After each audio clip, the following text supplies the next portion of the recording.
नमस्कार फ्रेंड्स, स्वागत है आप सभी का मेरे यूट्यूब चैनल कविरा खड़ा बाजार में। आज मैं आपके सामने एक कविता कहिए या शायरी कहिए वो लेकर के आया हूँ। दुष्यंत कुमार की ये रचना है। ये करीब करीब उस समय की बात है जब इंदिरा जी शासन में हुआ करती थी। उसी समय इन्होंने बहुत ही कुछ विरोधी भाषाओं में लिखा है, सुना है। उसके लिए कुछ उनको बहुत सारे प्रॉब्लम भी सहने पड़े थे। तो खैर हम उसमें उतना नहीं जाएंगे। आज मैं आपको जस्ट उनकी जो सबसे मशहूर रचना है, जो पुस्तक है, उसका नाम है साये में धूप। साये में धूप जो पुस्तक है बहुत ही प्रचलित हुई थी, बहुत ही लोगों ने मतलब इसको सराहा था दुष्यंत कुमार जी की। तो इसको गज़ल कह ले, शायरी कह ले, कविता कह ले, जो भी है मैं आपको सुनाता हूँ। ज़रा इस चीज़ को समझिए क्या कहना चाह रहे थे दुष्यंत कुमार जी। कि कहाँ तो तय था चिरागा हर एक घर के लिए, कहाँ तो तय था चिरागा हर एक घर के लिए, कहाँ चिराग मयस्सर नहीं शहर के लिए। मयस्सर मीन्स होता है उपलब्ध। तो कहाँ तो तय था चिरागा हर एक घर के लिए, कहाँ चिराग मयस्सर नहीं शहर के लिए। यहाँ दरख्तों के साये में धूप लगती है। दरख्तों मीन्स होता है पेड़, पेड़ पौधे के जो साये होते हैं, छाँव जिसको बोलते हैं। तो दुष्यंत जी लिखते हैं कि यहाँ दरख्तों के साये में धूप लगती है, चलो यहाँ से चले और उम्र भर के लिए। न हो कमीज तो पाँवों से पेट ढक लेंगे। आपने देखा होगा सर्दियों में जो गरीब बच्चे रोड पे कहीं भी पड़े रहते हैं तो वो पैर को ऐसे सटा करके अपने पेट को ढकते हैं।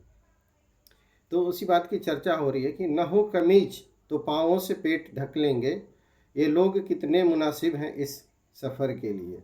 मुनासिब का मतलब होता है जायज़, जिसको बोलते हैं। तो ये लोग कितने मुनासिब हैं इस सफ़र के लिए। खुदा न सही आदमी का ख्वाब सही, खुदा न सही आदमी का ख्वाब सही, कोई हसीन नज़ारा तो है नज़र के लिए। वो मुतमईन है कि पत्थर पिघल नहीं सकता।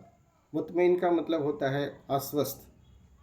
वो मुतमईन है कि पत्थर पिघल नहीं सकता, मैं बेकरार हूँ आवाज़ में असर के लिए। तेरा निज़ाम है सिलदे जुबान शायर की।